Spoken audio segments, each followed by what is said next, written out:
Hi y'all. Your next home assignment is to create a surreal hybrid object using one or more objects.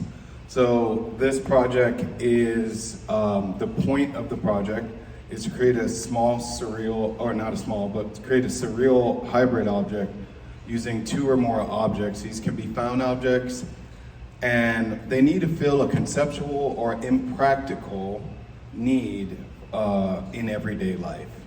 So that need could be an activity or a sport or like something you would do every day, but it needs to be very impractical. So you're going to combine two objects, and it helps if it's an everyday object, and you're going to make a new identity for both objects, one that is impractical. So the first thing is, this is an old object. This is just an example. A student a while back, Gilbert, made this. Gilbert, I think Suarez is his last name. Made this piece, and it's basically a fishing mechanism hooked up to a baseball bat. So if you could see that, you could see how it's not really useful. I mean, I guess you could kind of use it as a baseball bat. It has a lure on it, so it's in a little bit of a beat up shape right now, but you might have seen this around in 3D. I have a lot of examples here, but this one, you would use this as a fishing line, but it doesn't have a practical use. So the use for it, I guess the point is that the object has changed now, and now it's this art object that has no purpose, okay?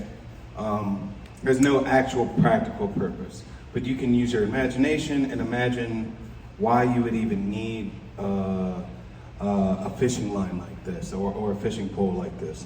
Maybe it's because you have some kind of weird fish that you're fishing for, and you have to, I don't know, you have to defend yourself from some other animal or something. So it can be a very imaginative purpose.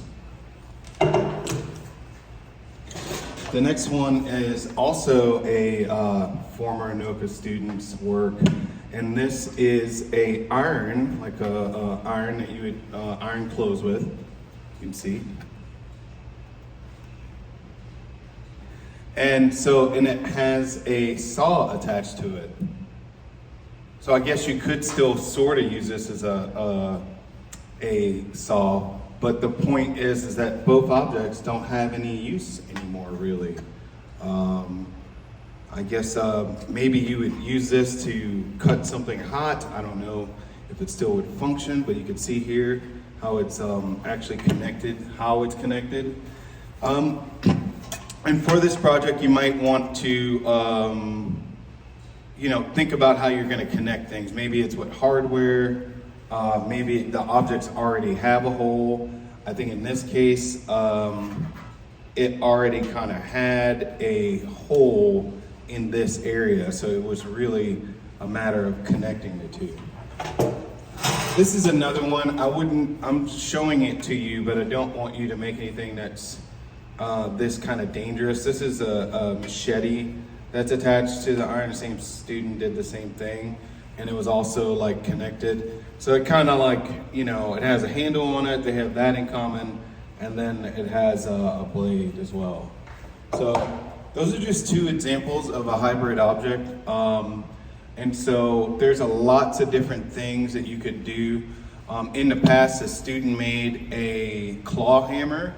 I'll connect this on the website, but actually made a hammer that was created out of nails. And so in a way, the hammer really wasn't functional anymore, but it was more symbolic. And so it was more than just two or three objects, it was a bunch of objects. So it could be something like that, where you take a bunch of objects and create, something that's in the shape of an object, but the object doesn't have a purpose anymore. It could be something as weird as making a telephone out of jelly beans. doesn't really make any sense, or doesn't really, translate. You can't use it as a phone, and if you glue it all together, you kind of don't really want to eat the jelly beans.